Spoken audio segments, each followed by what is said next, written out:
No? Ja siitä ne menee noita ja kusia pitkin, vaan sit mä vaan tiedän, että se menee tuohon, jos on nuo 2 puistotuolia, vaan siitä vietiin. Ja jos se menee vielä nuo jakkuset, niin siitä mä tiedän. Okei. Okay.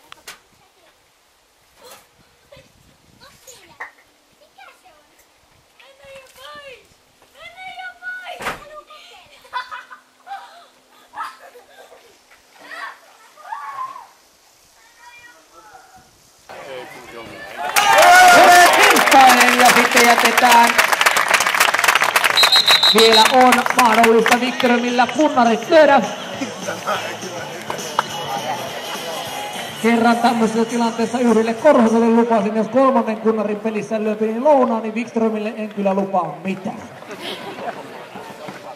Pelissä mukana asuntorakentamisen paikalliset ammattilaiset Joensuun seudulla. Rakennus Hassinan Oy laadukasta asuntorakentamista suunnittelusta viimeistelyyn. Ja lyönnit aloittaa Ville Mikkonen pisteisiin. Ja nyt lyöntivuoroon Ilkka Männikkö. Joensuun kaupungin Ville Ykkösellä ja nyt lyöntivuorossa Jetsit Baarin Ilkka Männikkö. Itsekin vähän säikähin, kun niin kovaa löi tuo Männikkö.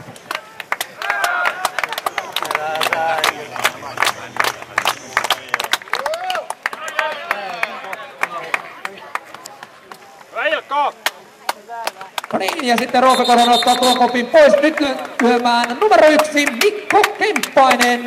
Pannaan kättä yhteen.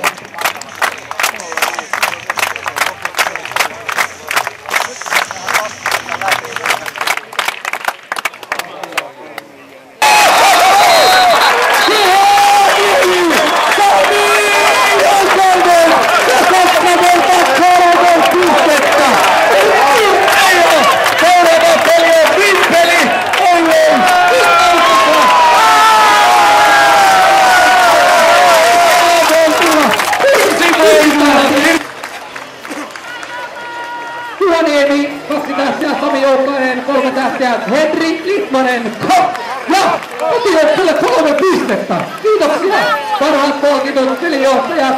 VIP telttaa tuonne C1, C2 katsomon taakse. Ei muuta kuin seuraavan kerran sitten Joensuu ja Sotkamo kohtaavat sunnuntaina tuolla Sotkamossa ja sitten seuraava kotipeli taitaa olla ensi viikolla täällä ja silloin vastassa on viimpelin veto. Tervetuloa silloin! Kai tässä oli jossain